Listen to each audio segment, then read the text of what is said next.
তার মানে জুমার দিন গুনাহ মাফের দিন। সারা সপ্তাহে ভুল ত্রুটি অন্যায় যা করলাম জুমার নামাজের বদৌলতে সব গুনাহ মাফ করে দেয় কে?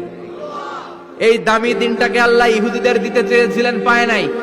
আলহামদুলিল্লাহ কবেন না? ইখতিলাফু, তারা ইখতিলাফ করে হারাইছে। এই দামি দিনটা রব্বুল আলামিন নাসারাদেরকে দিতে চেয়েছিলেন, ফাখতালাফু, ওরাও ইখতিলাফ করে হারাইছে। ইহুদিদেরকে আল্লাহ দিতে চাইলেন, ইখতিলাফ করে হারাইছে। নাসারারাও হারাইছে। ফাজা আল্লাহু বিনা ফাহাদানা বিহাদাদ দ্বীন, রব্বুল আলামিন এই দিনটা আমাদেরকে দিলেন। আমরা ইখতিলাফ করি নাই, বিশ্বনবীর হাতে হাত রেখে ঐক্য করে ঘোষণা দিয়েছি জুমার দিন আমাদের সাপ্তাহিক দিন। সুবহানাল্লাহ।